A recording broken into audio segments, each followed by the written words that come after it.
সাম্প্রদায়িক আখ্যা দিয়েছেন। 2 মাসের মধ্যে তিনি একেবারে উল্টো কথা বললে তা কতটা বিশ্বাসযোগ্য হবে? মুকুল পাল্টা বলছেন হতাশা থেকেই কুণালের এইসব কথাবার্তা। উল্টো দিকে কংগ্রেস নেতা সোমেন মিত্র আবার প্রশ্ন তুলেছেন, তৃণমূল আর মুকুলের মধ্যে কোনো গোপন বোঝাপড়া নেই তো?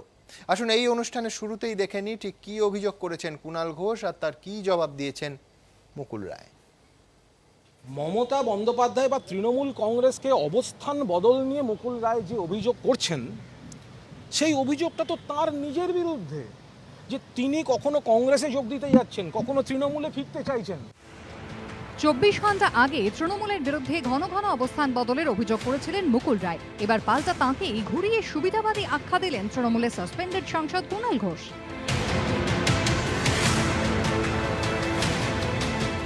The Trinamool Congress, they are going to they have started their battle to fight against the corruption of Indian National Congress and the communalism of the Bharatiya Janata Party. Time and again, Mamata Banerjee raised her voice that she doesn't want to see the face of any dangabaj.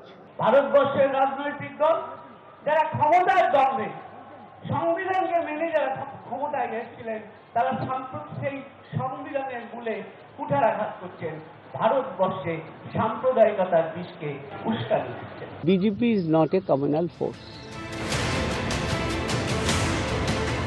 তারা ভাবছে 2019 সালে আবার ভারতীয় জনতা party ক্ষমতায় আসবে। আমি অত্যন্ত দায়িত্বের সাথে বলতে পারি, আগামী 2019 সাল ভারতবর্ষে কোন রাজনৈতিক দলের একক সরকার তারা গঠন করতে পারবে না। This time, Indian people does not make wrong. You may aware that after a couple of years, after a decade, this time a single party, one-man party, a national government has been formed. মুকুলের এই সুর বদল নিয়েই প্রশ্ন তুলেছেন কুণাল ঘোষ। গত 9ই August যিনি তমলুকে মমতা বন্দ্যোপাধ্যায়ের পাশে দাঁড়িয়ে বিজেপি ভারত ছাড়ো বলে বক্তৃতা করেছেন, তিনি হঠাৎ কালকে বিজেপির পক্ষে হয়ে গেলেন। এটা কি বিজেপি নেতা বা বিজেপি কর্মীরাও বিশ্বাস করবেন, বা এটা হতে পারে কখনো? বিজেপি প্রসঙ্গে মুকুলের সুর বদলে অবশ্যই খুশি পদ্মশিবির। মুকুল রায় কবে কি বলেছেন তার দায়িত্ব তো বিজেপি নেবে না। আজকের দিনে তার যদি বিজেপিকে পছন্দ লাগে, বিজেপি যদি ভালো পার্টি মনে হয়, আমরা তাকে স্বাগত জানাচ্ছি। এতে মুকুল রায়ের কোনো দোষ নেই, এতে পার্টিরও কোনো দোষ নেই। কংগ্রেস ছাড়া যদি দেশ না চলে, এইটা যদি মনে হয়, তাহলে আলাদা করে দলের অস্তিত্ব রেখে তো লাভ নেই। তাহলে তৃণমূল কংগ্রেসের উচিত কংগ্রেসের সাথে মার্চ করে যাওয়া। আজকে ধরো যেই বিজেপির ডিব্যাকলস হলো, আমি বিজেপি ছেড়ে দিলাম, আবার কংগ্রেসের ডিব্যাকলস হলো, আমি কংগ্রেস ছেড়ে দিলাম। এটা কোনো রাজনৈতিক দলের কাজ হতে পারে না। যেদিনকে UPA 2 ছাড়ার কথা হচ্ছিল, সেদিনকে কোর কমিটির বৈঠকে 3 জন মাত্র লোক দলকে অপোজ করেছিল, দলের নীতির। একজন সৌগত রায়, একজন সুখেন্দু শেখর রায়, একজন কুণাল ঘোষ। মুকুল রায় তো সেদিনকে কোনো রকম অপোজ করেননি। আজকে 5 বছর বাদে এসব বলতে যাচ্ছেন কেন? বুধবার পরিবারতন্ত্র প্রসঙ্গে গান্ধী পরিবারকে আক্রমণ করেন Mukul Roy. Anybody is here to talking Sonia Gandhi, why you are introducing Rahul Gandhi? কিন্তু কুণাল দাবি করছেন, আজ যে মুকুল রায় গান্ধী পরিবারকে আক্রমণ করছেন, তিনি কয়েকদিন আগে কংগ্রেসে যাওয়ার চেষ্টা করেছিলেন। মুকুল রায় তিনি কদিন আগে রাহুল গান্ধীর কাছে গেছিলেন কংগ্রেসে যোগ দেওয়ার জন্য। রাহুল গান্ধী যদি কংগ্রেসে নিয়ে নিতেন, তাহলে তো তিনি কংগ্রেসের হয়ে আজ বিজেপির বিরুদ্ধে বলতেন। মুকুল অবশ্য অভিযোগ উড়িয়ে দিয়েছেন। উনি বললেন যে এই সদ্য নাকি আমি রাহুল গান্ধীর সাথে দেখা করেছি। আপনি দিল্লির সাংবাদিক হিসেবে আমার হয়ে এই প্রশ্নটার জবাব দেবেন যে এই ঘটনাটা সত্যি না মিথ্যে। Well, we have broke the Congress, no MLA, no MP with us. But within 28 days election, we have elected, Congress has been no. পাল্টা জবাব দিয়েছেন শোভন দেব। 97 সালে 22শে ডিসেম্বর মমতা বন্দ্যোপাধ্যায় তার বাড়ির দরজায় প্রেস কনফারেন্স করেছিলেন। সেই প্রেস কনফারেন্সে আমি এবং সুদীপ বন্দ্যোপাধ্যায় ছিলাম। তখন আমি MLA। আমাকে এবং সুদীপ বন্দ্যোপাধ্যায়কেও কংগ্রেস থেকে বহিষ্কার করে দেওয়া হয়। সব মিলিয়ে মুকুলের তৃণমূল ত্যাগের পর রাজনৈতিক তরজা তুঙ্গে। প্রকাশ সিনহা, বিজেন্দ্র সিংহ, সৌভিক মজুমদারের রিপোর্ট, এবিপি আনন্দ। রাজু, 2014 ঐতিহাসিকভাবে, তার আগে কি বলেছিলেন, 14-15 কি বলেছিলেন, আমি সেদিকে যাচ্ছি না। একেবারে সাম্প্রতিক অতীতে যিনি 9ই আগস্ট 2017 দায়িত্বের সঙ্গে একটা কথা বলছেন, 1 মাস 25 দিন পর 4 অক্টোবর 2017 নিজাম প্যালেসে যে কথাটা বলছেন, যদি একেবারে র্যাডিক্যালি অপোজিট হয়, মানে এক সময় বলছেন, ক্যামেরাতেও ধরা আছে, যে ভারতবর্ষের সাম্প্রদায়িকতার বিষকে আপনারা উস্কানি দিচ্ছেন, আর তিনি সার্টিফিকেটের পর সার্টিফিকেট দিচ্ছেন বিজেপি, তার দল, তার নীতিকে, এটা কতটা বিশ্বাসযোগ্য হবে? আমি মুকুল এবং কুণালের দ্বন্দ্বের মধ্যে আপনাকে ঢুকতে বলছি না, কিন্তু এইটা বলুন যে ধরুন রাজু আজকে একটা কথা বললেন স্টুডিওতে বসে, আবার 1 মাস 25 দিন পর একেবারে উল্টো কথা বললেন, সম্ভব? বিশ্বাসযোগ্যতায় ধাক্কা লাগে না? দেখুন, আমাকে মুকুল রায়ের প্রতিনিধি হিসেবে ডেকেছেন, অবশ্যই না, আপনি বিজেপির মুকুল রায় কি বক্তব্য রেখেছে তার বিষয়, কিন্তু যেহেতু আপনার দলের আমার একটা প্রশ্ন আছে। আমার প্রশ্ন হচ্ছে যে কুণাল ঘোষ, যার এতে দেখাচ্ছেন, কুণাল ঘোষ তৃণমূলের প্রোডাক্ট আমরা বলতে পারি, রন্ধ্রে রন্ধ্রে তৃণমূল কংগ্রেস রয়েছে, তিনি একটা কি বক্তব্য রাখলেন, আর কিছুদিন আগে অবধি এই কুণাল ঘোষ মুখ্যমন্ত্রী মমতা ব্যানার্জির নামে একটার পর একটা অভিযোগ করেছে। আজকে ভারতবর্ষের বুকে এত ইস্যু আছে, সবকিছু ছেড়ে কুণাল ঘোষ, এটা কি আপনাদের দল নিয়ে বলে অস্বস্তি লাগছে? আমি একটু বুঝি, কোনো অস্বস্তির বিষয় নয়, আমাদের তো একটু বুঝতে হবে। দ্বিতীয় হচ্ছে, এখন পরিষ্কার বোঝা যাচ্ছে যে কুণাল ঘোষকে তৃণমূল কংগ্রেস মানে মমতা ব্যানার্জি, তার নির্দেশে ময়দানে নামানো হয়েছে, তাকে দিয়ে ব্যাটিং করানো হচ্ছে, একদম পরিষ্কার এটা। আর যেটা আপনি প্রশ্ন করছিলেন, প্রশ্নর উত্তর আপনাকেই আমি জিজ্ঞেস করি। আপনার স্টুডিওতেই মাননীয় মুখ্যমন্ত্রীকে বসিয়েছিলেন, আর সেখানে নারদা নিয়ে প্রশ্ন করেছিলেন তো একদম। মুখ্যমন্ত্রী মমতা ব্যানার্জি 2014 সালে বলেছিলেন দুহাত পেতে যে তার ভাইরা টাকা নিয়েছিল, তিনি তখন বলেছিলেন যে ভিডিও ভুল, ফেক ভিডিও, কোনো সত্যতা নেই। আর আপনার পাশে এসে বসেই বললো যে হ্যাঁ টাকা নিতে পারে। 2016-তে, থ্যাংক ইউ, 2016-তে এসছিল, তখন তিনি বলেছিলেন যে না সব মিথ্যা, বানানো এইসব। আর আপনার পাশে বসে আপনার সাথে মুখ্যমন্ত্রী টাকা নিয়েছে, খুব ভালো। তার মানে মুখ্যমন্ত্রী অবস্থান বদল করলে বিজেপি দল, বিজেপি নেতারা এবং মুকুল রায় অবস্থান পাল্টাতে পারে। আমি ধরে নিলাম আমি মুকুল রায় প্রতিনিধি নই, সুমন দা, আপনি আমাকে বিজেপির কথা বলুন, আমি বলে দিই বিজেপির কথাই তো বলছি। আমি মুকুল রায় প্রতিনিধি নই। মুকুল রায় কি বলেছেন? বিজেপি কি বলেছেন? সাম্প্রদায়িকতার বিষ ছড়াচ্ছেন, আপনি মেনে নিচ্ছেন? গুড বয়, সাম্প্রদায়িকতা বিষ ছড়াচ্ছেন, গোটা দেশে বিজেপি সাম্প্রদায়িকতার বিষ ছড়াচ্ছে, শুনলেন না? আপনি 9ই আগস্টের বক্তব্য, ভারতবর্ষের এক হচ্ছে ইলেকশন কমিশনে জিজ্ঞেস করুন, কারণ সাম্প্রদায়িকতা পার্টিতে এলে ওকে জিজ্ঞেস করবেন তো। যে মমতা ব্যানার্জিও তো মুখ্যমন্ত্রী নরেন্দ্র মোদীকে ফুলের স্তবক পাঠিয়েছিল চিফ মিনিস্টার হওয়ার পর, মুখ্যমন্ত্রীও তো পাঠিয়েছিল। মুখ্যমন্ত্রী তো জ্যোতিবাবুর মুখ্যমন্ত্রী তো জ্যোতিবাবুর জন্মদিনে কেউ সিপিএম দাঁড়ান বলতে দিন, আপনি মুখ্যমন্ত্রী মমতা ব্যানার্জি কোন সিপিএম এর লোকের সাথে তৃণমূলের লোকেরা যোগাযোগ রাখতে পারবে না। মমতা ব্যানার্জি জ্যোতিবাবুর বাড়িতে গিয়ে জন্মদিনে পুষ্পস্তবক দিচ্ছে। আচ্ছা, আমার ধারণা রাজু যেটা বলতে চাইলেন যে রাজনীতির লোকেরা, রাজনীতির কুশীলবরা অবস্থান পাল্টায়, কাজী মুকুল রায় বিশেষ দোষ কিছু করে না। রাজনৈতিক শিষ্টাচার বা রাজনৈতিক সৌজন্য এটা তো শিখতে হয়, তা বিজেপিকে এটা শিখতে হবে। তো এটা তো আমরা বিজেপির কাছ থেকে খুব একটা আশ্চর্য হচ্ছি না। 2014 লোকসভা নির্বাচনের প্রাক্কালে যে প্রধানমন্ত্রী পদপ্রার্থী তদানীন্তনকালে বলেছিলেন যে না খাউঙ্গা না খানে দুঙ্গা, আজকে দেখা যাচ্ছে বিজেপি সর্বভারতীয় সভাপতি অমিত শাহের ছেলের নামে যখন অভিযোগ উঠছে, কেন্দ্রীয় মন্ত্রী লাফিয়ে নেমে পড়ছেন সাংবাদিক সম্মেলন করতে। যদি বুঝতাম যেন কেন্দ্রীয় মন্ত্রীর বিরুদ্ধে অভিযোগ হতো, তিনি নামতে পারতেন। জয়সা বিজেপি করেন কিনা জানি না, একটা রাজনৈতিক দলের একজন প্রতিনিধি, তার সর্বোচ্চ প্রতিনিধি, তার ছেলের সম্পর্কে একেবারে সরাসরি পীযূষ গোয়েল নেমে পড়লেন। আপনি তো রাজনীতি করেন না সুমন দা, যখন অভিষেক বন্দ্যোপাধ্যায়ের নামে যখন অভিযোগগুলো উঠেছিল আপনি তখন কেন নেমেছিলেন? আপনি তো রাজনীতি করেন না। তেজপুরে, আরে আমি রাজনীতি করি না তো আমার তো তাতে কোনো অসুবিধার কোনো কারণ নেই। ধরুন তেজপুরের বিজেপি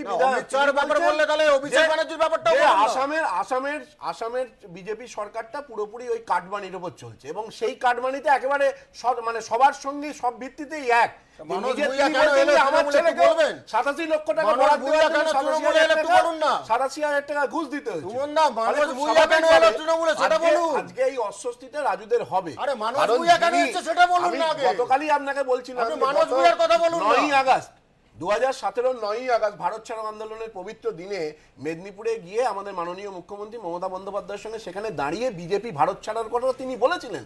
তিনি একাধিকবার, তিনি তো একজন উচ্চ স্তরের নেতা ছিলেন তৃণমূলে, একাধিকবার সাম্প্রদায়িক দল হিসেবে বিজেপিকে আক্রমণ করেছেন।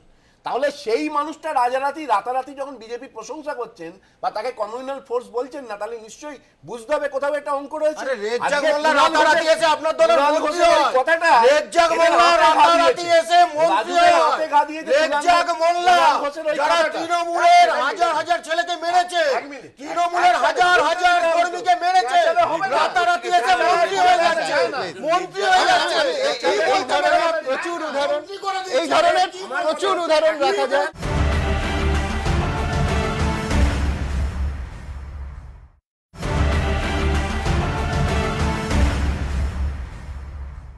তারপর একটা তৃণমূলের লোকদের মেরেছে, গতকাল- পিটিয়েছে, হ্যাঁ, আজকে যে একটা মন্ত্রী কথা হলো, হাতে লেগেছে, পুরস্কার ঘটনা পেয়ে গেল। আচ্ছা, পুরস্কৃত করে দেওয়া হলো। রাজু একটা ঠিকই কথা বলছেন, খালি- হ্যাঁ। কুণাল ঘোষ একটা কথা খালি বলেছে যে মুকুল রায় নাকি কোনো সময় পুরস্কৃত তাকে করা বলেছিলেন হচ্ছে। যে জেটলি যদি না বাঁচাতেন তাহলে আমাকে অন্য আমি কোথাও আমি এই থাকতে এই হতো। প্রসঙ্গে আসবো এই দ্রুত জায়গাটা একবার তো নারদা শারদা প্রচণ্ডভাবে প্রসঙ্গে গায়ে লাগছে। এই আক্রমণ এবং নানা দলের নানা মন্তব্য দেখুন।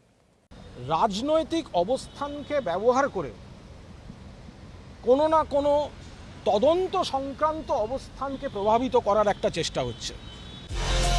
মুকুল রায় সাংবাদিক বৈঠকের 24 ঘন্টার মধ্যে পাল্টা সাংবাদিক বৈঠক করে এভাবেই তাঁর উদ্দেশ্যে তোপ দাগলেন তৃণমূলে একদা তাঁরই সতীর্থ কুণাল ঘোষ। সাংবাদিকদের সামনে বিস্ফোরক দাবি করেছেন তৃণমূলের সাসপেন্ডেড সাংসদ।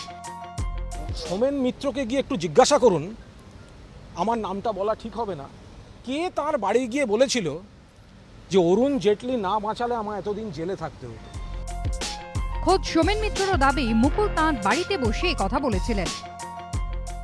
উনি যখন এর আগে দল ছাড়লেন না, ছাড়বেন করলেন, তখন স্বইচ্ছায় বললেন গল্প করতে করতে যে সোমেনদা, অরুণ জেটলি না থাকলে আমি বাইরে থাকতে পারতাম না। আমি জিজ্ঞেস করি, তিনি নিজে আমার বলেছেন। জেটলির সঙ্গে ভালো সম্পর্কের কথা ফের বললেও কুণালের দাবি উড়িয়ে দিয়েছেন মুকুল। একটা অভিযোগ হচ্ছে কি আপনি সোমেন মিত্র বাড়িতে বলেছিলেন কি অরুণ জেটলি না বাঁচালে আপনি জেলে থাকতেন। দেখুন, যে কথার কোনো মূল্য নেই, নিশ্চিত অরুণ জেটলির সাথে আমার খুব ভালো সম্পর্ক, সেই সম্পর্কটাকে নিয়ে কেউ কটাক্ষ করতে পারে, কিন্তু কার ঘরে কি কথা হলো, কার বেডরুমে কার স্ত্রীর সাথে কি কথা হলো, এটা কখনো সামনে হবে না। তা আমি মনে করি যে যদি কেউ খোশ গল্প করতে গিয়ে কোথাও কারো নাম কোথাও ব্যবহার করে থাকে, সেটা এইভাবে সার্বজনীন ক্ষেত্রে আনাটা সমীচীন নয় বলে আমার মনে হয়। আর বিজেপি পার্টিটা কোনো ব্যক্তি কেন্দ্রিক পার্টি নয় যে একা অরুণ জেটলি কোনো সিদ্ধান্ত নিয়ে কোনো কিছু করবেন। অতএব যা করা হয় পার্টির নলেজে রেখে পার্টি মিলে করে। অতএব আমি মনে করি না এই জাতীয় কোনো ঘটনা ঘটেছে। সাম্প্রতিককালে অরুণ জেটলির সঙ্গে একাধিক বৈঠকও করেছেন মুকুল রায়, কিন্তু কুণাল ঘোষ যা দাবি করছেন তা কি সত্যি? সত্যি কি সারদার তদন্ত থেকে বাঁচতেই বিজেপির দিকে ঝুঁকছেন মুকুল? বুধবার মুকুল দল ছাড়তেই এই একই অভিযোগই করেছিল তৃণমূল। সিবিআই যেদিন থেকে ওনার পিছনে ডাকলো, সেদিন থেকেই তিনি বুঝলেন যে বিজেপি ছাড়া গতি নেই।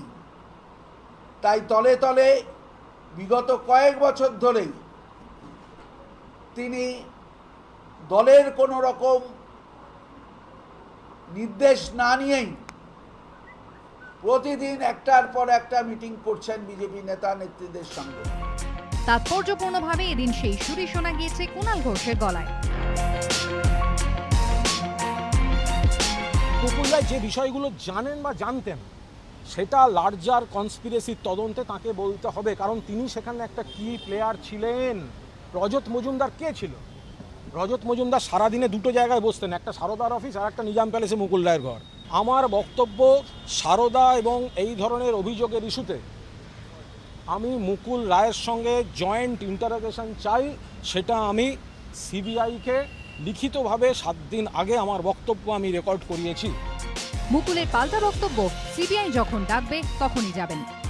তদন্তে সহযোগিতার জন্যে তদন্তের সামনে হাজির হওয়ার জন্য আমাকে যখন ডাকবে, যখন বলবে, তখনই আমি রাজি আছি। এই পরিস্থিতিতে সবার নজর এখন থাকবে সারদা নারদ নিয়ে সিবিআইয়ের তদন্তের দিকে, কারণ সেখানেই লুকিয়ে রয়েছে রাজনীতির লড়াইয়ের আসল উপাদান। এবিপি আনন্দ। সোমবাবু, আপনি সম্ভবত এই সারদা নারদা এবং সোমেন মিত্রের আজকের এই বিস্ফোরক দাবির কথা বললেন। কুণাল ঘোষ তো সাসপেন্ডেড সাংসদ তৃণমূলের সঙ্গে এই মুহূর্তে কুণাল ঘোষের কোনো সম্পর্ক আছে বলে আমি জানি। আগে অবধিও আমি কিছু বলিনি। সোমেন মিত্র এখন ব্যাপার হচ্ছে তৃণমূল কংগ্রেসের সঙ্গে কিছুদিন আগে একটা দুর্গাপূজার উদ্বোধনেও আমরা দেখেছিলাম যে কুণাল ঘোষ এবং মুকুল রায় পাশাপাশি তাদের ছিলেন, অনেক বিবৃতি দিয়েছিলেন। আমি জানি না তাদের মধ্যে কোনো গন্ডগোল হয়েছে কিনা। প্রশ্নটা সেটা না, প্রশ্নটা হচ্ছে নৈতিকতা। এখন ব্যাপার হচ্ছে যে ওই ক্রিকেটের পরিভাষায় বলে না যে ফ্ল্যাট পিচে প্রথম দিনে যদি টসে জিতে ফিল্ডিংটা নিয়ে নেয় না, তাহলে সারাদিন ফিল্ডিং করতে হবে। এই যে দীর্ঘ ছুটিতে মুকুল রায় গেছেন, একাধিক প্রশ্ন এইভাবে উঠবে, যে কারণে তিনি ভুল সিদ্ধান্ত নিয়েছেন। এবং তিনি সব থেকে বড় কথা, কালকে যেটা খুব গুরুত্বপূর্ণ কথা বলেছিলেন তিনি, যে একজনের দল, ব্যক্তিকেন্দ্রিক দল। আমি তো দেখছি বিজেপি সম্পর্কে যশবন্ত সিনহা বলেছেন এটা একটা 2.5 জনের দল। সেই 2.5 জনের অর্ধেকের বিরুদ্ধে নাম উঠেছে বলে রাজু রায় চ্যাটামিটি করছে, অর্ধেকের নাম। কারণ একদিকে নরেন্দ্র মোদী, অমিত শাহ, আর আরেকজন হাফ হচ্ছেন অরুণ জেটলি। তাহলে জেটলির কথা উঠতেই তো উনি এই কথা বলছেন। এবং এটা তো স্পষ্ট যে লোকটা কালকে সারাদিন ধরে পুরো সাংবাদিক সম্মেলন যদি বিজেপির হয়ে ব্যাট করে গেল, তাহলে নিশ্চয়ই তিনি নিশ্চয়ই স্কোয়াডে রয়েছেন। প্রথম 11 না থাকলেও 9-12 ম্যান, 15 জনের রিজার্ভে রয়েছেন, যে কোনো সময় পরবর্তী ম্যাচে নামতে পারেন। এখন ব্যাপার হচ্ছে বিজেপি নেই, এটা তো অস্বীকার করলে হবে না। বিজেপি ফেস খুঁজছে, তৃণমূলের ফেস বিজেপির কাজে লাগে। অতীতে বিপর্যয় হয়েছে, তাতেও শিক্ষা নেই। 3595টা বুথে পৌঁছতে পেরেছে, 77,411। বিজেপির অনেক খবর রাখেন, জানি বিজেপির মতো না। আমি এটা একটু বলে দিই, সুমনদা যেরকম প্রচুর বিজেপির খবর রাখে, সেরকম সুমনদার গোচরে আনি যে তৃণমূলের বহু প্রথম সারির নেতা, মন্ত্রীরা, এমপিরা তারাও যোগাযোগ রাখছেন। কারণ এই সরকারটা যে সরকারটা তারা চেয়েছিল পরিবর্তন, কিন্তু এটা তো প্রকৃত পরিবর্তন নয়, এ তো সিপিএম এর কন্টিনিউয়েশন সরকার। এই সরকার চলছে ওইভাবেই। আর তাই তারা দেখতে পাবেন একটু বলতে দিন। তারপরে তাই তারা একটার পর একটা যোগাযোগ রাখছে যে প্রকৃত পরিবর্তন যদি পশ্চিমবাংলা কেউ করতে পারে, তাহলে ভারতীয় জনতা পার্টি করতে পারে। তাই তারা যোগাযোগ করছে, তারা স্বাগত আমাদের সাথে। আপনারা যতই আরে তাহলে আপনি বিধানসভায় কথাটা তুলুন। বিধানসভায় যে তৃণমূলের এমএলএ গুলো বিধানসভায় তৃণমূলের যে এমএলএ গুলোর এত টাকা বেড়েছে, সেখানে তারা সাবমিট করেছে হিসেব। কোথা থেকে এসছে বলুন না? দিয়েছে এখনো কৈফত? এখনো কৈফত দেয়নি। এখনো কৈফত দেয়নি। যেটা বলুন না, লিখিত দিয়েছে, সেখানে জানিয়েছে। কিভাবে সম্পত্তি বাড়লো?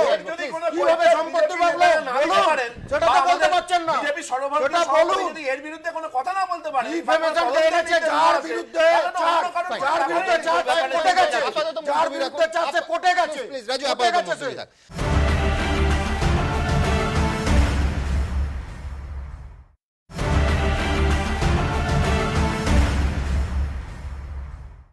বিমলদা, আমার প্রশ্ন with a very very serious note, সেটা হচ্ছে দীর্ঘ মাসের পর মাস শুনানির পর শেষ পর্যন্ত সুপ্রিম কোর্ট সারদা মামলায় নির্দেশ দিয়েছিলেন সিবিআই তদন্তে।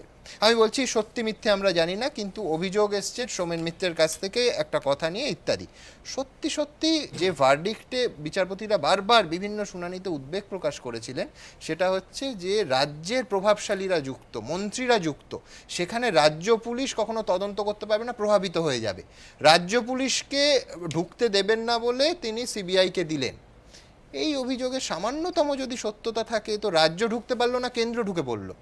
আমি বলছি যে বিচারপতির মূল যে মোটিভ, এত বড় ভার্ডিক্ট, এত মানুষের টাকা গেছে, এত বড় তদন্ত, এতে সামান্য যদি সংশয়ের ছোঁয়া থাকে, সেটা তো একটা দেশের মানে রাষ্ট্রের কাঠামোর পক্ষেও ভালো নয়।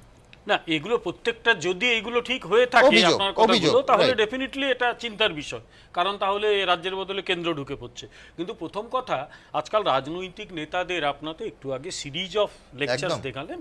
একটা মানে 2016 আমার মনে আছে অন্তত 3টে শো করেছিলাম রেজ্জাক মোল্লা, উদয়ন গুহ, এক সপ্তাহ আগে অবধি এক বলেছেন, পরে একটা লক্ষণ শেঠ, রাজু খানিকক্ষণ আগে মানুষ মারার কথা বলছিলেন। তৃণমূল দশকের পর দশক ইয়ে করেছেন যে একাধিক মানুষের খুনের মামলায় লক্ষণ শেঠ অভিযুক্ত, এখন বিজেপি করে। একদম এবং তাদের মানে আমি জানি না ঠিক কিভাবে এত দ্রুত রংটা বদলে ফেলেন, আমরা তো পারি না, হয়তো পলিটিক্সে গেলে পারবো, যে আজকে যাকে সাম্প্রদায়িক বললাম কালকে তাকে সাম্প্রদায়িক বললাম না। এটা আমি আবার একটু বলছি, আমি যদি বিজেপি হতাম আমি তো খুশি হতাম, কারণ যে কুণাল মানে মুকুল রায় বিজেপিকে সাম্প্রদায়িক বলেছেন, সেই মুকুল রায় কিন্তু বিজেপিকে আবার বলছেন সাম্প্রদায়িক নয়। বিজেপির পক্ষে এটা শ্লাঘা করার মতো বিষয়, কারণ এটা বিজেপির কৃতিত্বের বিষয়, কারণ বিজেপি তো রত্নাকর বাল্মীকি হলেন না, যে কেউ সেটা দস্যু রত্নাকরকে কেউ বলে দেয়নি, তিনি নিজে বাল্মীকি হয়েছিলেন। এটা বিজেপির পক্ষে শ্লাঘার বিষয়, এটা এক।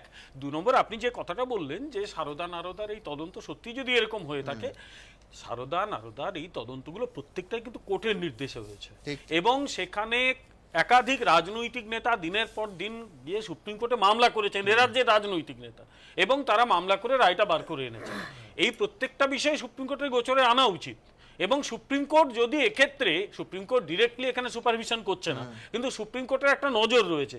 এবার তো আমার মনে হয় তাহলে সুপ্রিম কোর্টকে বলা উচিত তুমি ডিরেক্ট সুপারভিশন করো, কারণ ভার্ডিক্টে লেখা ছিল দরজা খোলা আছে, যে কেউ যেতে পারে এক্ষেত্রে। সুতরাং একজন রাজনৈতিক নেতা আরেকজনের কাছে ব্যক্তিগতভাবে কি বলেছেন তার কোনো প্রমাণ নেই, কারোর কাছে প্রমাণ নেই, কিন্তু এটা কোর্টের নির্দেশে হচ্ছে, এবং এবার যদি কোর্ট সে ব্যাপারে প্রশ্ন করে এরা উত্তর দেবেন।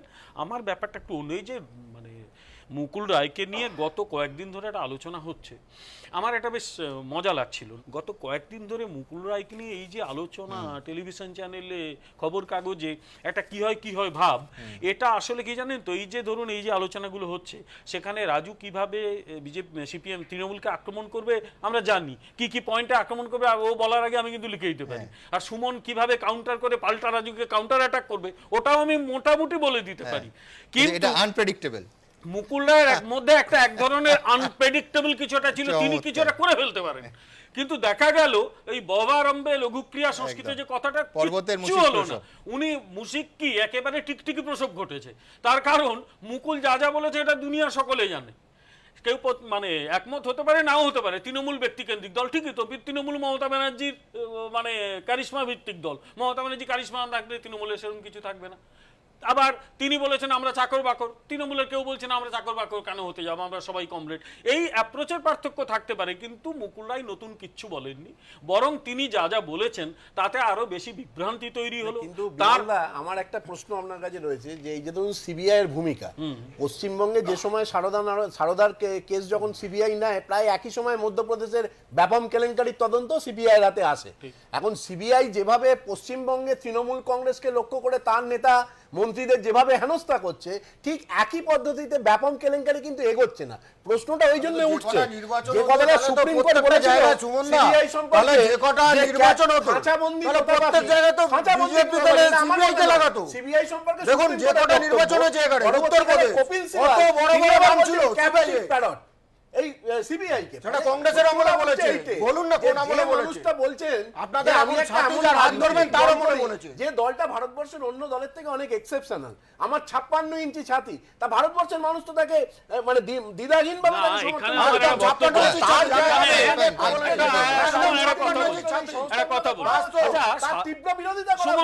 করে।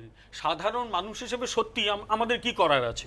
সিবিআই যদি সত্যি টোটাল অটোনমি পেয়ে যায়, এটাও কি কাম্য? তাহলে আরেকটা পাওয়ার সেন্টার তৈরি হবে, এক্সিকিউটিভ কখনো চাইবে না ওকে টোটাল একটা অটোনমি দিতে। দেশে মিলিটারি পুলিশ কখনো এক্সিকিউটিভের বাইরে যায় না, এক্সিকিউটিভের নিয়ন্ত্রণেই থাকবে, বিতর্কগুলো উঠবে। আচ্ছা বিমলদা, আবার একটা কাল্পনিক প্রশ্ন শুনুন, বিজেপিতে মুকুল রায় ধরা যাক যোগ দিলেন, তারপরে সিবিআই তাকে কোনো চার্জশিটে নাম উল্লেখ করলো না, একেবারে ক্লিন চিট দিয়ে দিল, তখন কিন্তু রাজনৈতিকভাবে সুমন বাবুরা আরো জোর গলায় বলবেন যে একেবারে যদি সারদা নারদা থেকে বাঁচতে চাও বিজেপিতে নাম লেখাও। একদম এটা হতেই পারে না। আরেকটা বিপদও আছে আপনাকে বলি, সেটা হচ্ছে এমনিতে অনেকেই মনে করছে মুকুল রায় গেলে বোধহয় বিজেপি বিরাট কিছু করে ফেলবে, আমি মনে করি না। যদি রাজনৈতিক পরিবর্তন আনতে হয় রাজু ব্যানার্জি পারে, তার জন্য মুকুল রায় দরকার নেই, আর যদি পরিবর্তন আনতে না হয় তাহলে হাজার চেষ্টা করেও হবে না। অর্থাৎ মুকুল রায় এলে বিজেপি বিরাট কিছু ঘটে যাবে, অন্তত মুকুল রায় বর্তমান ভূমিকা থেকে আমার মনে হচ্ছে না, এবং মুকুল রায়কে ওই রকম পলিটিক্যাল র্যাঙ্কিংয়ে বিরাট উঁচু নেতা বলে আমি মনে করি না। উনি একজন ভালো রাজনৈতিক কর্মী, তারও আগে তৃণমূল হওয়ার আগে মুকুল রায়ের নাম কজন জানতো এটা নিয়ে সন্দেহ আছে। হ্যাঁ, ডেফিনেটলি তৃণমূল তৈরির ক্ষেত্রে তার একটা ভূমিকা রয়েছে, এটা সত্যি যে তিনি আরো একটি কাজ করে ফেলেছেন, ভবিষ্যতে বিজেপি তো সমস্যা বাড়িয়ে ফেলেছেন। উনি তার সাংবাদিক সম্মেলনে পরিষ্কার বলেছেন সারদা বা নারদার বিষয়গুলো মমতা ব্যানার্জি জানতেনই না, তিনি তো ক্লিন চিট মমতা ব্যানার্জিকে দিয়ে দিয়েছেন। তো হ্যাঁ, নেতারা জানতো, মমতা ব্যানার্জিকে জানতেন। আমি জানি না উনি বিজেপিতে জয়েন করার পর যদি আদৌ করেন, আমার ধারণা উনি আর বিজেপিতে জয়েন করবেন না, বিজেপি ইন্টারেস্টেড হবে না। যদি না বলেন, যদি বিজেপি 1 লক্ষ টাকা ঘুষ নিয়েছিলেন, বিজেপিকে জানিয়ে করেছিলেন, তিনি বিজেপিতে যদি তারপরে যদি বিজেপি মমতা ব্যানার্জিকে এই প্রশ্নই আসবে যে উনি তো ক্লিন চিট দিয়েছেন। আমার একটা প্রশ্ন, লক্ষণের 1 লক্ষ টাকা নেওয়ার সময় বিজেপি জানতো না? মমতা ব্যানার্জি জানতেন না, না, আমার কথা হলো আর তাই তিনি কেন্দ্রীয় মন্ত্রী আমি বললাম এখানে লক্ষ টাকা অপরাধ না, এখানে লক্ষ টাকা আরে তৃণমূলের নেতারা নিল, মন্ত্রীরা নিল, 16,000 টাকা চুপ করে বসে রইল। কি নৈতিকতা দেখাচ্ছে? আগেই করা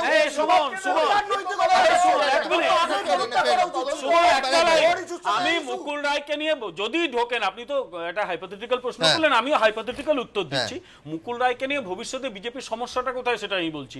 মুকুল রায় যদি বিজেপিতে ঢোকেন, তারপর যদি আবার সারদা নারদা নিয়ে বিজেপি মমতা বন্দ্যোপাধ্যায়কে টার্গেট করে, একটা রেডিমেড উত্তর আছে। মশাই, আপনার দলের নেতা মুকুল রায় তিনি তো ক্লিন চিট দিয়ে দিয়েছেন, ঢোকার আগেই ক্লিন চিট দিয়ে দিয়েছেন। ন্যাচারালি মুকুল রায় বিজেপিতে ঢুকলে বিজেপির আদৌ কতখানি সুবিধা হবে আমার যথেষ্ট বৃহত্তর প্রসঙ্গ তুলবো, সেটা যথেষ্ট উদ্বেগে। সেটা হচ্ছে দেশের সবথেকে বড় তদন্তকারী সংস্থা, যথেষ্ট ভরসার জায়গা একটা রাষ্ট্র কাঠামোর ক্ষেত্রে, সেটা নিয়ে তার বিশ্বাসযোগ্যতা নিয়ে যদি কোনোভাবে প্রশ্নচিহ্ন ওঠে, সেটা নিঃসন্দেহে কোনো গণতান্ত্রিক দেশের পক্ষে খুব শুভ ইঙ্গিত নয়, একেবারেই ইতিবাচক নয়। আমি অবশ্যই এই প্রসঙ্গে আবার ফিরবো, কিন্তু তার আগে অমিতাভ মজুমদার আমাদের সঙ্গে আছেন, তার কাছে আসবো। কিন্তু তার আগে তাদের কি বক্তব্য, এবং ন্যাশনালিস্ট তৃণমূল কংগ্রেস এই নামের যে দলটা উদ্ভূত হয়েছিল, দ্রুত একবার তার ইতিহাসটায় চোখ বুলবো। কেন এই মুহূর্তে সেটা প্রাসঙ্গিক, দেখলেই বুঝবেন। আমি অত্যন্ত দায়িত্বের সাথে বলতে পারি যে নতুন দল গড়ার কোনো প্রস্তাব বা পরিকল্পনা নিয়ে আমি যাচ্ছি না। বুধবার তৃণমূল ছেড়েছেন, শুক্রবার জাতীয় নির্বাচন কমিশনে যাচ্ছেন মুকুল রায়। স্বাভাবিকভাবেই মুকুলের কমিশনে যাওয়া নিয়ে জল্পনা তুঙ্গে। তাহলে কি শেষমেশ নতুন দল গড়ছেন মুকুল? মুকুল এই সম্ভাবনা খারিজ করে দিলেও তাঁর পৃথক দল গঠনের জল্পনা কিন্তু নতুন নয়। 2015 সালে যখন মুকুল রায়ের সঙ্গে তৃণমূলের দূরত্ব তৈরি হয়, তখনও ঠিক এভাবেই রাজনীতির বৃত্তে ভেসে উঠেছিল তাঁর নতুন দলের জল্পনা। মুকুল রায়ের অনুগামীরা ন্যাশনালিস্ট তৃণমূল কংগ্রেস পার্টি নামে একটি দল তৈরি করেন। জল্পনা জোরালো হয় যে তৃণমূল ছেড়ে এই নতুন দলে যোগ দেবেন মুকুল রায়। জাতীয় নির্বাচন কমিশন থেকে রেজিস্ট্রেশনও পেয়ে যায় সেই দল। খান্নার কাছে এই অফিস ঘিরেও জল্পনা তৈরি হয়। সূত্রের দাবি, বহুতলের একতলায় এই অফিসটি নেওয়া হয়েছিল মুকুল রায়ের এক ঘনিষ্ঠের নামে। মুকুল রায় নিজেও সেখানে মাঝে মধ্যে আসতেন, কিন্তু শেষমেশ অনুগামীদের এগিয়ে দিলেও নিজে আর যাননি মুকুল, থেকে গিয়েছিলেন তৃণমূলেই। যা দেখে অনেকেরই মনে পড়ে গিয়েছিল সুভাষ চক্রবর্তীর কথা। সমীর পুততুণ্ড, সাইফুদ্দিন চৌধুরীরা যখন দল ভেঙে পিডিএস গড়তে চলেছেন, তখন শোনা গিয়েছিল সুভাষ চক্রবর্তীর হাত তাঁদের মাথায় আছে। কিন্তু শেষ পর্যন্ত সফি সমীররা সিপিএম ছেড়ে আলাদা দল গড়লেও সুভাষ চক্রবর্তী কিন্তু সিপিএমই থেকে গিয়েছিলেন। এখন মুকুল দল ছাড়ার পর সেই ন্যাশনালিস্ট তৃণমূল কংগ্রেস পার্টির গলাতেও ক্ষোভের সুর। আমাদের তো উনি বিট্রে করেছিলেন ন্যাশনালিস্ট তৃণমূল কংগ্রেস করার সময়, প্রতারিত হয়েছিলাম আমরা। উনি ছেলে দিয়ে চলে গিয়েছেন এবং তারপরে উনি সেটা অস্বীকারও হতে করেছেন। তাই রাজনৈতিক মহলে প্রশ্ন হলো, শেষ পর্যন্ত মুকুল করবেন কি? নতুন দল, বিজেপিতে যোগ, নাকি মুকুলের তৃণমূল ত্যাগের নেপথ্যে আছে অন্য কোনো সমীকরণ? প্রথম থেকে মানে সন্দেহটা দানাবান ছিল যে সত্যিকারের এটা বিচ্ছেদ কিনা। মানে এর আগেও উনি তৃণমূল ছেড়ে গিয়েছিলেন, পরে আবার তৃণমূলে চলে গেছেন। তৃণমূল সরকারের যিনি সুপ্রিমো, তার সাথে আন্ডারস্ট্যান্ডিং করেই হতে পারে। মুকুল রায়ের আন্ডারস্ট্যান্ডিং হয়তো উভয়েরই কোনো স্বার্থ আছে, তৃণমূলে ফিরে যাওয়া ছাড়া আর ওনার নতুন কোনো ভবিষ্যৎ আছে বলে আমার মনে হয়। তাই মুকুলের তৃণমূল ত্যাগ এবং ভবিষ্যৎ পদক্ষেপ ঘিরে এখন জোর জল্পনা। বিজেন্দ্র সিংহ ও কৃষ্ণেন্দু অধিকারীর রিপোর্ট, এবিপি আনন্দ।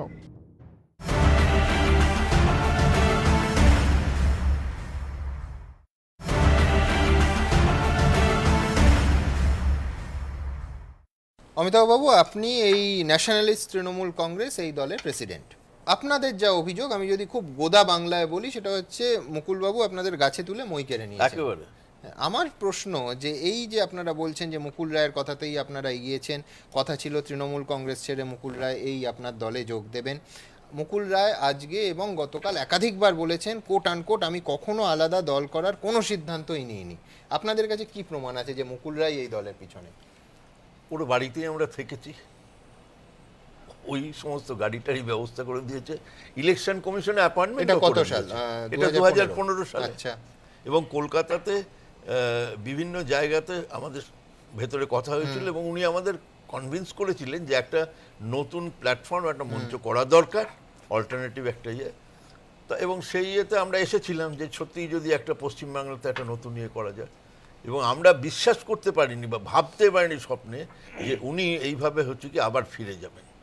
কারণ নিজের স্বার্থে, নিজের পরিবারের স্বার্থে উনি চলে গেলেন। আর এবারেও তো আমার তখন একটু মাথাটা উঁচু করে গিয়েছিলেন, এবার তো মনে হচ্ছে যে আবার হামাগুড়ি দিয়ে না ফিরতে হয় তৃণমূলে। এবং তিনটে জিনিস আছে, কারণ একটা জিনিস কি, উনি একটা জিনিস বললেন যে আমি এটা বলছি যে এই সারদা নারদাতে মমতা বন্দ্যোপাধ্যায়ের কোনো যোগ নেই। ঠিক আছে, আমি মানলাম। ওর যে যোগ ছিল, আমি তিনটে শুধু প্রশ্ন করবো মুকুলবাবুর কাছে, তিনটে। একটা হচ্ছে কি যে 2013 সালের 18ই এপ্রিল দুপুরবেলাতে মুকুলবাবুর দিল্লির যে বাসভবন আছে 181 সাউথ অ্যাভিনিউ, সেখানে একটা মিটিং হয়েছিল। সেই মিটিংয়ে উপস্থিত কে ছিল? আইপিএস, রিটায়ার্ড আইপিএস অফিসার রজত মজুমদার, যিনি ভাইস প্রেসিডেন্ট, আমাদের আসিফ খান ছিল, কেডি সিং ছিল, আর ওই সারদার বেশ কয়েকজন অফিসার ছিলেন। তা এটা ওর বাড়িতে কেন? তাহলে ওর কি কানেকশন? এটা জবাব তো ওকে দিতে হবে। আমি এখানেই দর্শকদের বলবো যে এই অমিতাভ বাবু লাইভ অনুষ্ঠানে এই প্রশ্ন তুলছেন, অবশ্যই মুকুল রায়ের প্রতিক্রিয়া নেওয়ার চেষ্টা করব। যদি সরাসরি নাও পারি, এই তিনটে প্রশ্নে মুকুল রায়ের উত্তর যা দেবেন একেবারে স্বচ্ছতার সঙ্গে আপনাদের সামনে তুলে ধরবো। এইটা জানার পরেও আপনারা মুকুল রায়কে নিয়ে একটা আলাদা দল করেছিলেন কেন? না, আমি বলছি এটা যদি তখন না না না নো, আমি এটা কিছুদিন আগে জানতে পেরেছি। এটা যদি সেই সময় জানতাম তখন এটা আপনার ফাইট করতাম। আচ্ছা, এবং সেইখানে একটা কি এই ব্যাপারটা একটা ফার্স্ট। সেকেন্ড হচ্ছে কি যে ওকে কে বলেছিল যে টাকা নিয়ে 10 লক্ষ টাকা নিয়ে একটি বৈদ্যুতিন চ্যানেলকে গিয়ে সাহায্য করার জন্য? টাকাটা কি ওর? এবং ঠিক এই বন্ধ যখন হয়েছে, সারদা বন্ধ হয়েছে, সেই সময় সল্ট লেকের অবস্থানটা সেটা দিয়েছিল। হ্যাঁ, আচ্ছা। থার্ড প্রশ্ন হচ্ছে কি যে কে ওকে বলেছিল যে ওই একটি কাগজ যেটা আছে মানে যেটার সম্পাদক ছিল আমাদের হ্যাঁ, তা সেইখানে হচ্ছে কি গিয়ে মিটিং করার জন্য, যেখানে সেই আসিফ খান, সেই ওর পুত্র শুভংশু, এদের নিয়ে, তাহলে ওর কি দায়িত্ব? আমার একটা খালি মানে অমিতাভদার কাছ থেকে জানা আছে, এই তিনটে প্রশ্ন আপনি কার উদ্দেশ্যে করলেন? এটা মুকুল বাবুর না, আমার মনে হচ্ছে এই প্রশ্নটা আপনি বিজেপির উদ্দেশ্যে করুন, কারণ বিজেপি এই মুহূর্তে এবং তারা তো সিবিআইটা চালাচ্ছে। কোথা থেকে সব পাচ্ছেন আপনারা? স্বাভাবিক, কোথা থেকে পাচ্ছেন? হবে না কি কথা? কোথা থেকে পাচ্ছেন? আপনারা এগুলো কুণাল ঘোষকে শেখান, কুণাল ঘোষকে শেখান, কাজে দেবে। এগুলো কুণাল ঘোষকে দিয়ে বলান, কাজে দেবে। কুণাল ঘোষকে মদনের বক্তব্য নয়, কিন্তু যেহেতু লাইভ অনুষ্ঠানে ফাইন ফাইন ফাইন সুমন বাবু ঠিক আছে, রাজু ঠিক আছে,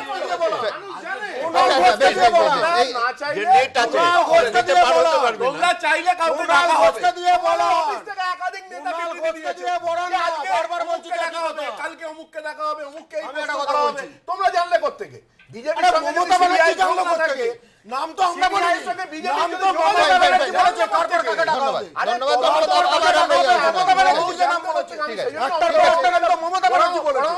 মমতা ব্যানার্জিকে জিজ্ঞেস করুন।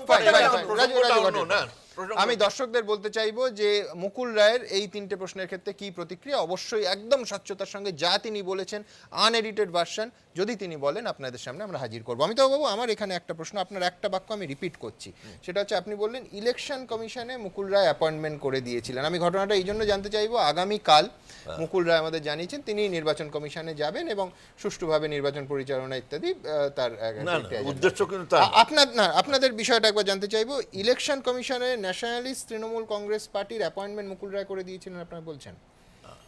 উনি ওখানে দেখলাম ওর বিরাট ওর হচ্ছে কি যোগাযোগ, এবং আমরা তো গিয়ে হচ্ছে হয়তো সেইভাবে পৌঁছতে পারতাম না। আর্লিয়েস্ট হচ্ছে কি উনি ব্যবস্থা করেছেন, আমরা গেলাম সেখানে গিয়ে নাম করতে, আমরা দেখা করতে। শেষ কবে ওনার সঙ্গে যোগাযোগ হয়েছে? শেষ আমার যোগাযোগ হয়েছে এই সেপ্টেম্বরের ফার্স্ট উইকে। তখন কি বলেছিলেন যে উনি দল না ছাড়ছেন, তখন দলের তখন সঙ্গে দূরত্বর বিষয়? না সেটা বলেননি। তখন আমি বলেছিল, কারণ তখন তো শুনতেই পাচ্ছিলাম যে সব ধরনের জিনিস হচ্ছে, যে এইটা নিয়ে এই দলটা নিয়ে একটা চিন্তা ভাবনা করলে হয়। তখন কাগজে শুনতে পাচ্ছিলাম যে আবার আর একটি করতে চলেছে, বা এই দলটা নিয়ে শনিবার একটা বিবৃতি ছিল আপনার, হ্যাঁ দেখেছিলাম। এবং সেটা তো হচ্ছে, আমি বলেছিলাম যে ঠিক আছে, যদি হয় আসুন, অন্য কোনো দলে যাবেন না, তো আপনি তৈরি করেছিলেন, তো আপনি আসুন। ধরুন একটা দল তৈরি করলে তো হবে না, তার এস্টাবলিশমেন্ট কস্ট আছে, খরচ খরচা আছে। ডে 1 থেকে আজ অবধি আপনারা নিজেরা সেই না তারপরে তো হলো কি, এটা ডরমেন্ট পজিশনে কবে চলে গেল? 2016-তে আমরা 14ই জানুয়ারি আমরা স্বীকৃতিটা পেলাম। 1 মাস যেতে না যেতে সকলে মিলে সিদ্ধান্ত যেটা হলো, যেটা হয়তো আমি মনে মনে সমর্থন না করলে আমি বাধ্য হয়েছিলাম মেজরিটি ইয়েতে, যে তৃণমূলে মার্চ, এবং এটা মুকুলবাবুর হচ্ছে কি প্ররোচনাতেই হয়েছিল, যে করে ইনি ভালো। এখন ন্যাশনালিস্ট তৃণমূল কংগ্রেস পার্টির অবস্থান আছে, এটা আপনাদের রেজিস্টার্ড অফিস আছে, এটা হচ্ছে কি না রেজিস্টার্ড অফিস আছে, এবং সেখানে ঠিকই আছে, এবং এটা রেজিস্টার্ড আনরেকগনাইজড পার্টি হিসেবে নথিভুক্ত আছে। ফাইন। আমার শেষ প্রশ্ন আপাতত আপনার কাছে, যে এখনো পর্যন্ত যা ইঙ্গিত মুকুল রায় যা বলছেন, তো উনি কোনোভাবে কখনো এবং এখনো অবশ্যই নতুন দল বা আলাদা দল গঠনের কথা ভাবছেনই না। এবার আপনারা কি করবেন? না, আমরা তো শনিবার দিন তাকে আহ্বান জানিয়েছিলাম, তিনি সে আহ্বানে সাড়া দেননি। আমরা আমাদের মতন নিজেরা চলবো, আমরা চেষ্টা করব, এবং আমরা বিভিন্ন জেলা থেকে আমরা আমাদের সঙ্গে যোগাযোগ করছে, তারা বলছে আমরা এগিয়ে আসতে প্রস্তুত আছি। যারা আগের বারে হচ্ছে কি প্রতারিত হয়েছিল, এবং তারা তো মুকুল রায়ের উপর ভরসা করেই, তারা এখন মুকুল রায় তাদের ফোন করলে তারা উল্টে পরের দিন আবার আমাদের ফোন করছে, করে বলছে যে আমরা আসতে চাই। এই তো অবস্থা দাঁড়িয়েছে। ওর সঙ্গে কেউ নেই, মুকুল বাবুর সঙ্গে কেউ নেই এখন। মুকুল বাবু এই তৃণমূলে থাকার সময় উনি বাঘ হয়েছিলেন, আজকে কিন্তু মুশিক।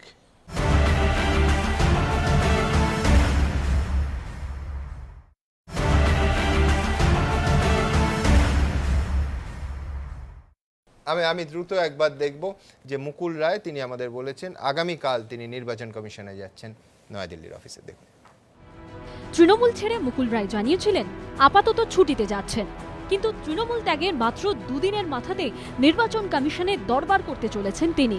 অনেকেই বলছেন সারদা নারদের ছিটে লেগে থাকায় তাকে দলে নেবার প্রশ্নে বিজেপি এখনো দোটানায় রয়েছে। এটা আজ করে কি মুকুল রায় নতুন দল গঠনের চেষ্টা চালাচ্ছেন? তিনি নিজে অবশ্যই সম্ভাবনা উড়িয়ে দিয়েছেন। মুকুলের দাবি কমিশনে যাওয়া তার অভ্যেস। 98 সাল থেকে আমার এটা হ্যাবিট। আমি নির্বাচন কমিশনে যাই, যার জন্য নির্বাচন কমিশনের বেয়ারা থেকে কমিশন অবধি আমার একটা ভালো সম্পর্ক আছে। আমি আগামীকাল যাচ্ছি নির্বাচন কমিশনের সাথে দেখা করার জন্য। কমিশনে যাওয়ার প্রসঙ্গে বলতে গিয়ে ইঙ্গিতপূর্ণ মন্তব্য করেছেন মুকুল রায়। এই মুহূর্তে আমি একজন বাংলার ভোটার, ভারতবর্ষের নাগরিক। আমি নির্বাচন কমিশনে যাচ্ছি যে আগামী নভেম্বর মাসে পশ্চিমবাংলায় একটা উপনির্বাচন হবে, 2টো বিধানসভার উপনির্বাচন হবে। বাংলার মানুষ যাতে ফ্রি এবং ফেয়ার ফ্র্যাঞ্চাইজিস দেওয়ার জন্যে ব্যবস্থা নিতে গেলে কি কি জায়গায় কি করলে কি হয়, আমার যা সাজেশন সেই সাজেশন তাদের দেবো। মুকুল দাবি করেছেন সুষ্ঠু ভোটের স্বার্থে কমিশনে যাচ্ছেন, আর এটা শুনেই কটাক্ষ করছে বিরোধীরা।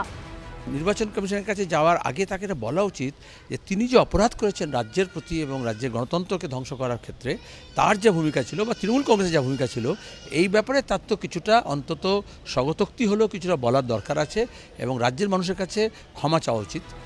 তৃণমূল ছেড়ে বুধবার মুকুল বোঝানোর চেষ্টা করেন বঙ্গ রাজনীতিতে তার প্রভাব আগের মতোই অটুট। In Bengal, 77,400 booths are there.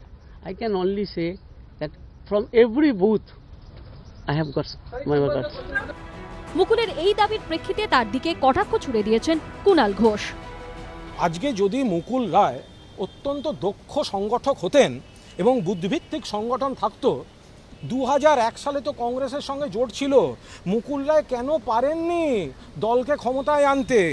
2006 সালে কেন মুকুল রায় পারেননি বুথভিত্তিক সংগঠন দিয়ে দলকে ক্ষমতায় আনতে? কেন 2011 সাল অবধি অপেক্ষা করতে হয়েছে?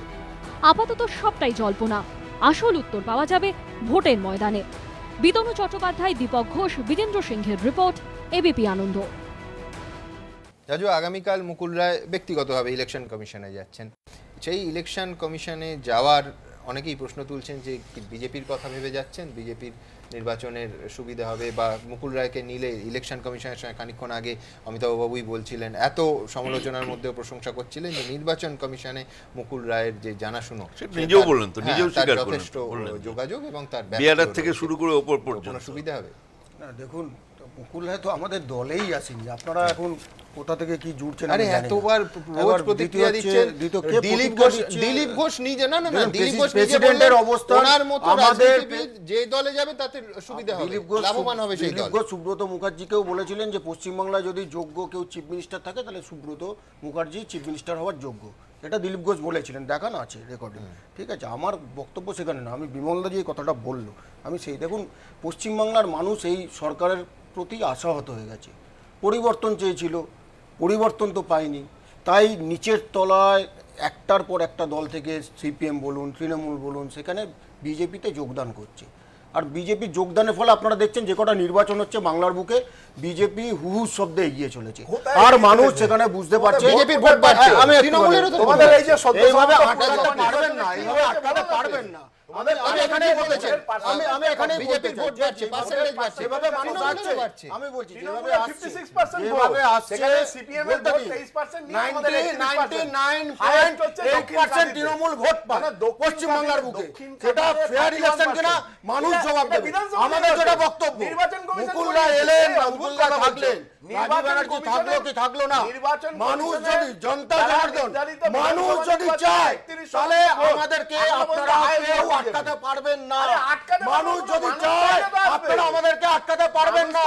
আগামী দিন দেখতে পারবেন কত মন্ত্রী মিনিস্টাররা মইদুল একপাশে বসে আছে, কাউকে আটকানোর কোনো চেষ্টা করছে না।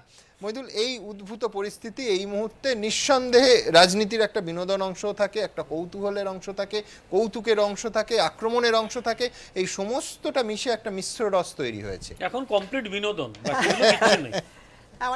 এই পুরো পর্বটা কিন্তু বাংলার রাজনীতিতে মানে কৌতূহল প্রবণ বাঙালির কিন্তু কৌতুকেরই একখানা অবস্থা আর কি। বাংলার রসবোধ আছে এবং মানুষ আনন্দ পাচ্ছে এই আর কি, তার বেশি কিন্তু এটা আমি কিছু তার ভ্যালু কিন্তু দেখছি না মুকুল রায়ের এই পর্বে। তার কারণ ধরো রাজনীতিতে ব্যক্তিগত ভূমিকা থাকে, সংগঠনের অবশ্যই অনেক বড় ভূমিকা থাকে। আমি আসছি, দেখুন ব্যক্তির ক্ষেত্রে অবশ্যই ব্যক্তিকেন্দ্রিক রাজনীতির একটা বড় ভূমিকা থাকে, কিন্তু তার জন্য সেই ব্যক্তিকে একটা মাস লিডার হতে, আপনি মাস পলিটিক্স যখন করেন তখন মাস পলিটিক্সের জন্য মাস লিডার হতে হয়। এবার আপনি মুকুল রায়ের ক্ষেত্রে কিন্তু সেটা বলা যাবে না, মুকুল রায় তো আর মাস লিডার না মমতা বন্দ্যোপাধ্যায়ের মতো। মমতা বন্দ্যোপাধ্যায় পেরেছিলেন কংগ্রেসটা ভেঙে, কংগ্রেস থেকে বেরিয়ে এসে একমাত্র ব্যক্তি যে কংগ্রেস ভেঙে কংগ্রেস থেকে বেরিয়ে একটা নতুন দল, এবং তারপরে তারা রাজ্য একটা ক্ষমতায় এসেছিল। এটা তামিল মানিলা কংগ্রেসের ক্ষেত্রে হয়নি, এটা সুভাষচন্দ্র বসুর ক্ষেত্রে হয়নি, এবং কংগ্রেস ভেঙে আরো অনেক ছোট ছোট দল হয়েছে। এক্স্যাক্টলি, আমি প্রণব মুখার্জির যেটা আসছিলাম। এবার ধরুন তৃণমূল থেকে বেরিয়ে গেছে আবার ফিরে এসছে, এই উদাহরণও প্রচুর আছে। আপনি সুব্রত মুখোপাধ্যায়ের কথা বলুন, 2005 সালে কলকাতাতে যখন মিউনিসিপ্যালিটি কর্পোরেশন নির্বাচন হচ্ছে, তৃণমূল ক্ষমতায়, তখন সুব্রত মুখার্জি বেরিয়ে গেলেন।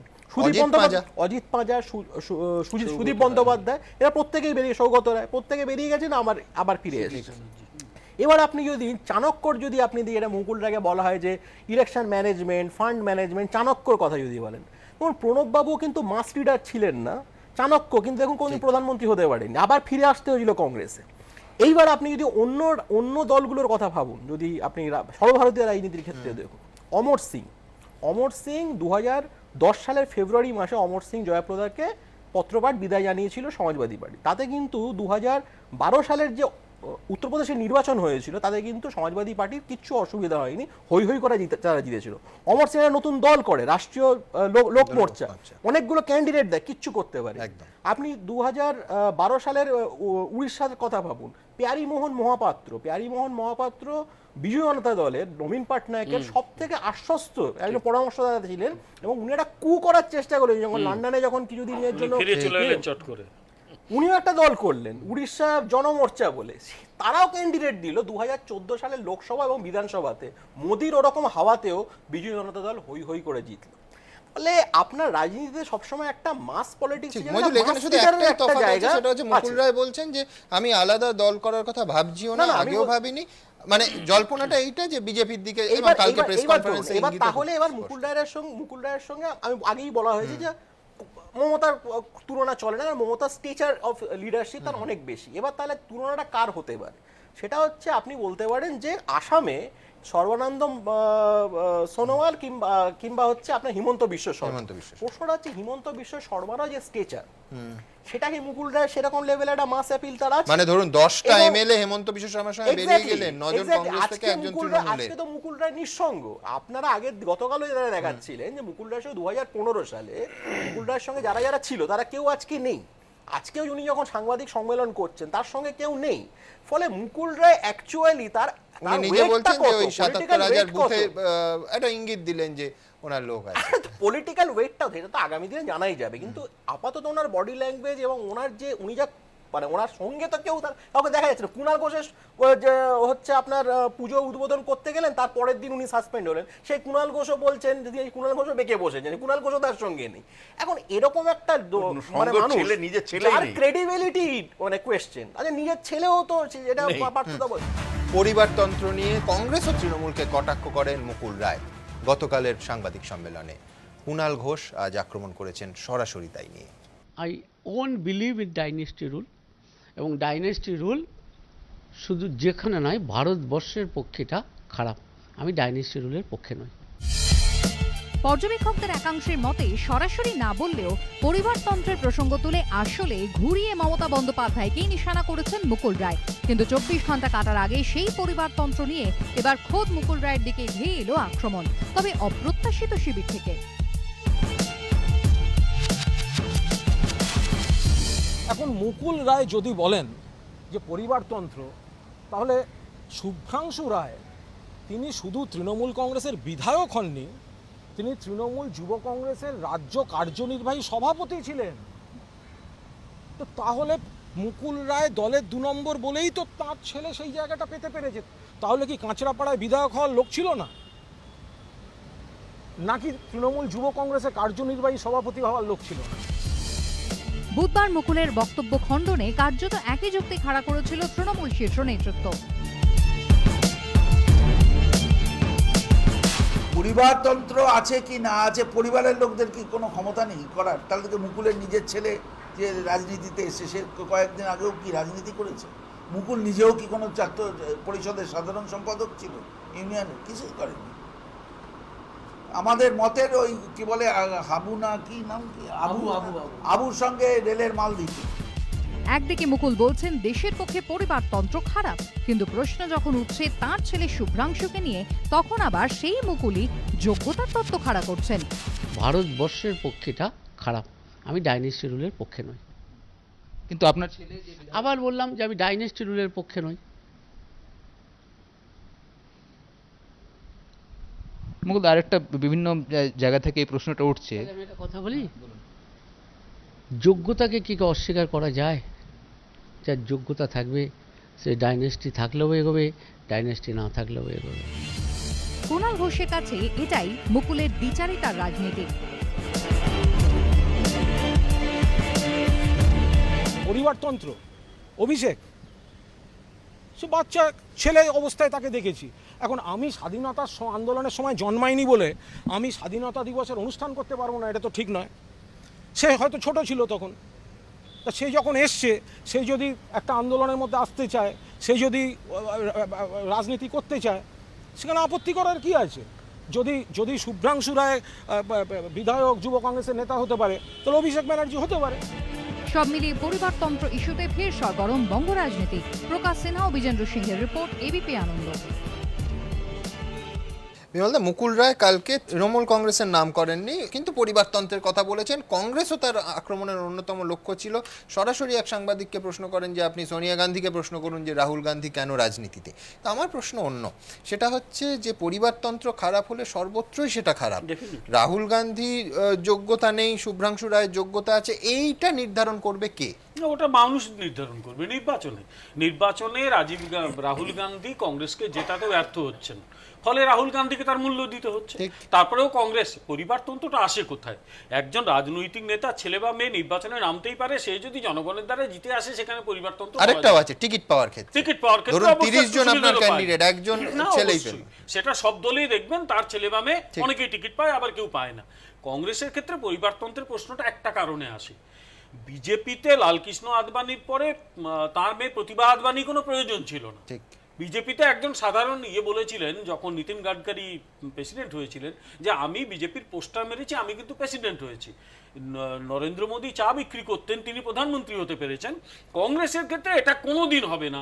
কংগ্রেসে ওরা ওই সোনিয়া গান্ধী, তারপর রাহুল গান্ধী, তারপর আবার কোন গান্ধী খুঁজবে ভগবান জানে, ওটা অদ্ভুত কালচার তৈরি হয়েছে। কিন্তু মুকুল রায় যে অভিযোগটা করেছেন পরিবারতন্ত্র, তাহলে তো সে আঙুলটা ওনার দিকে উঠবে, তার কারণ তার ছেলেও তো এমএলএ হয়েছে। সুতরাং পরিবারতন্ত্রের অভিযোগটা এইভাবে আসে না। কংগ্রেসের এই কনসেপ্টটাকে ডেফিনেটলি পরিবারতন্ত্র বলা যায়। বা আপনি যদি তামিলনাড়ুতে দেখুন না, একদম করুণানিধির পরে ওই স্ট্যালিন, এবং সেটা নিয়ে স্ট্যালিন এবং আলাগিরির মধ্যে একটু ঝামেলা বাঁধলো।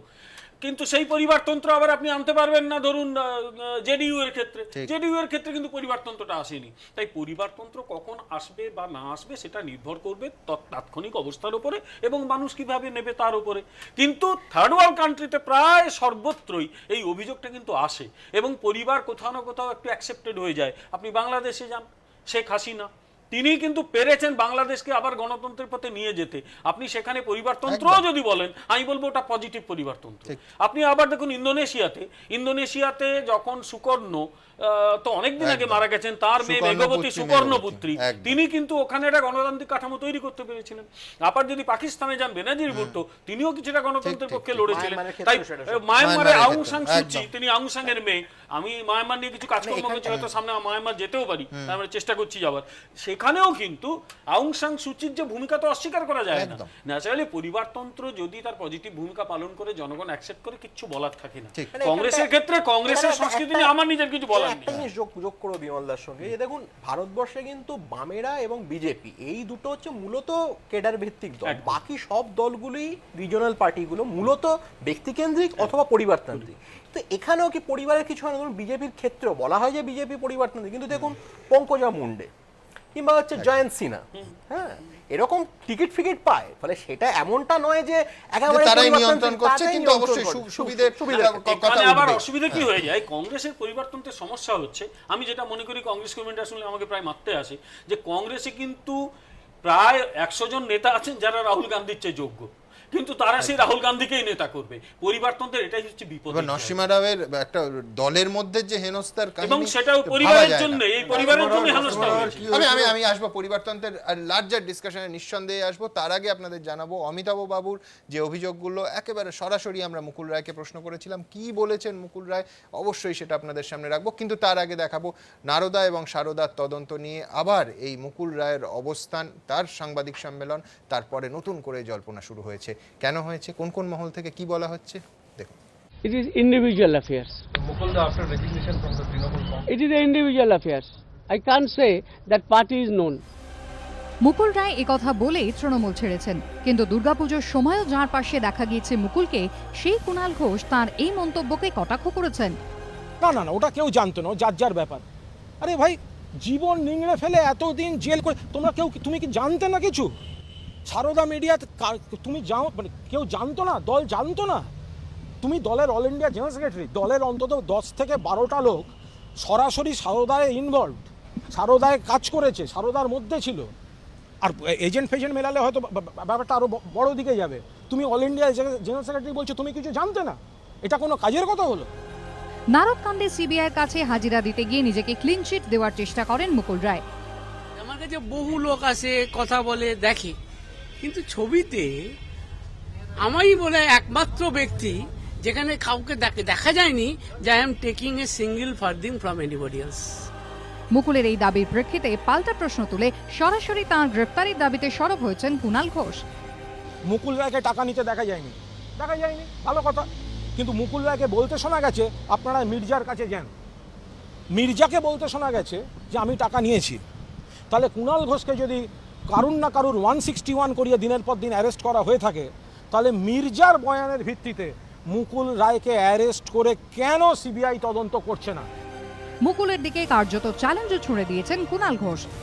আমি মুকুল রায়কে চ্যালেঞ্জ করছি, সিবিআই তো পরের কথা, যদি উনি আমার সঙ্গে জয়েন্ট প্রেস কনফারেন্সে আসতে চান, আমি তাকে চ্যালেঞ্জ করছি সারদা, নারদ এবং অ্যালকেমিস্ট এবং দলের যে বিভিন্ন অভিযোগ পরিবারতন্ত্র থেকে জোটবদল, এই প্রত্যেকটি ব্যাপারে তাকে আমি চ্যালেঞ্জ করছি, তিনি সামনাসামনি বলুন। কুণালের অভিযোগের প্রেক্ষিতে এবিপি আনন্দর কাছে মুখ খুলেছেন মুকুল রায়। কেউ কিছু কথা বলতে পারে, আমি সেই প্রশ্নগুলো জবাব দিতে চাই না। তবে আমি একথা বিশ্বাস করি যে আমি যে কথা সিবিআইকে বলেছি, যে কথা সবাইকেই বলেছি, আমি যে কোনো সময় যে কোনো তদন্তের মুখোমুখি হতে প্রস্তুত। আমি কোনো অনৈতিক কাজ আমি আমার রাজনৈতিক জীবনে করিনি। সম্প্রতি কুণালের দুর্গাপুজোয় গিয়ে ঘুরিয়ে তৃণমূলকে কড়া বার্তা দিয়েছিলেন মুকুল। এরপরেই তাঁকে সাসপেন্ড করে দল, আর এখন সেই কুণালই মুকুলকে আক্রমণ করছেন। মুকুল রায় একদিকে বিজেপির কাছে গিয়ে বলছিলেন যে আমি তোমাদের কাছে আসছি, একদিকে তৃণমূলকে গিয়ে মমতাদিকে বলছিলেন আমি তোমাদের সঙ্গে আছি। আমি সেটা এক্সপোজ করেছি, আমি একজন অ্যাকিউজড, তাহলে তো ওনাকে উত্তর দিতে হবে যে অ্যাকিউজডের পুজোয় উনি গেছেন কেন?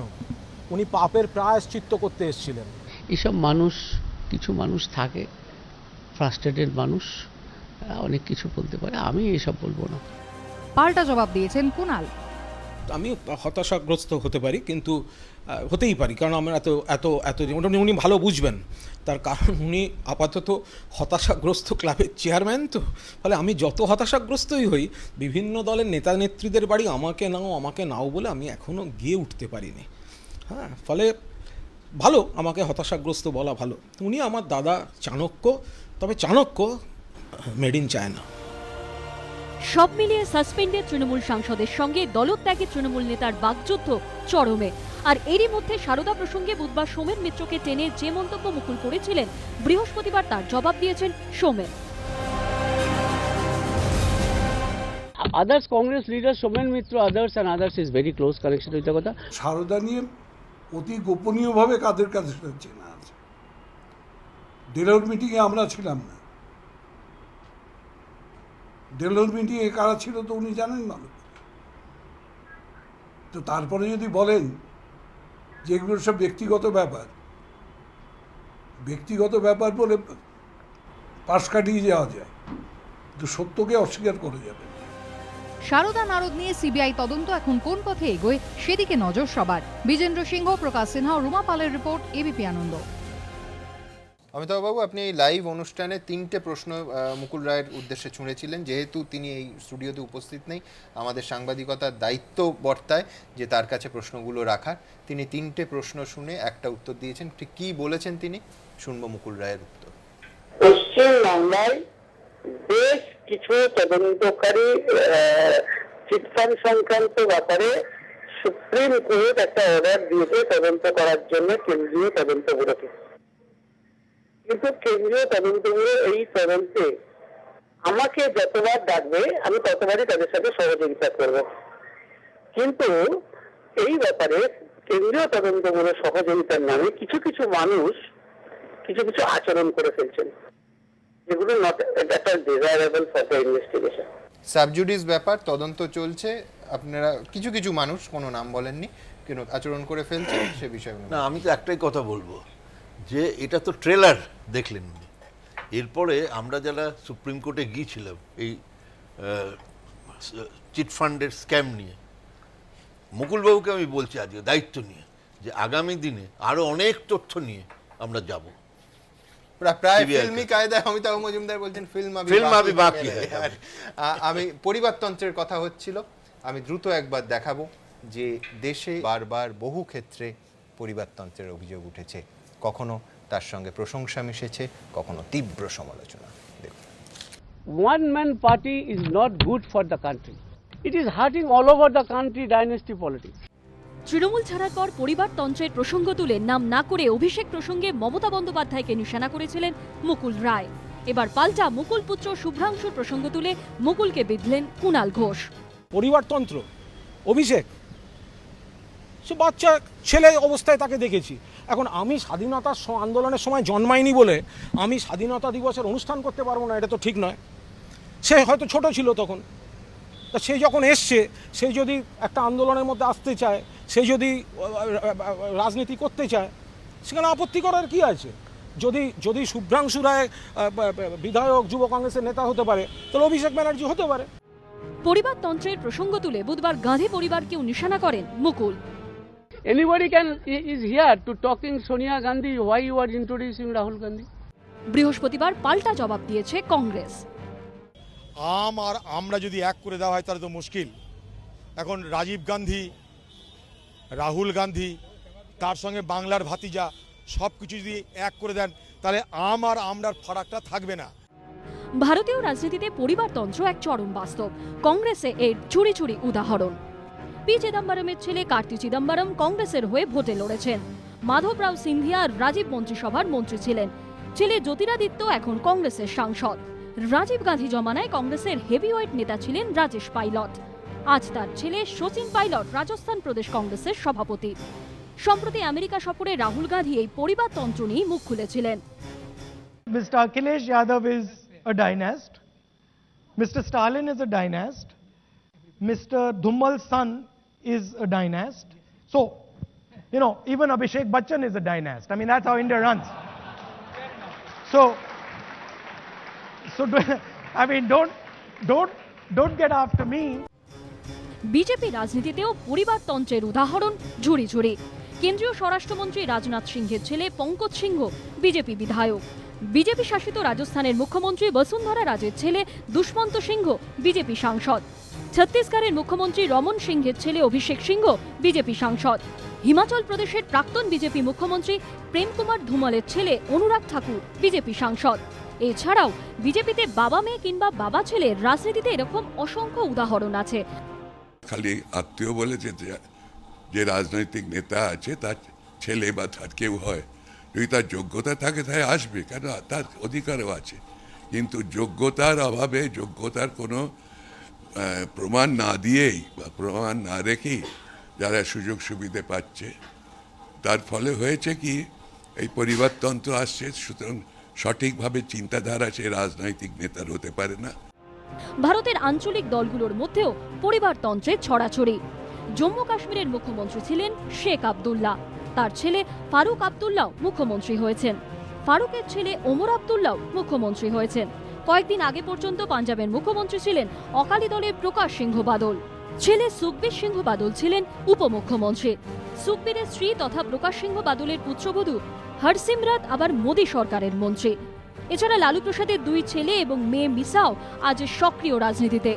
মুলায়মের মতোই তার ছেলে অখিলেশও উত্তরপ্রদেশের মুখ্যমন্ত্রী হয়েছেন। কিন্তু মজার বিষয় হলো প্রত্যেক দল অন্য দলকে পরিবারতন্ত্র নিয়ে আক্রমণ করলেও নিজের ক্ষেত্রে সামনে আনে সেই যোগ্যতার তত্ত্ব। এবিপি আনন্দ।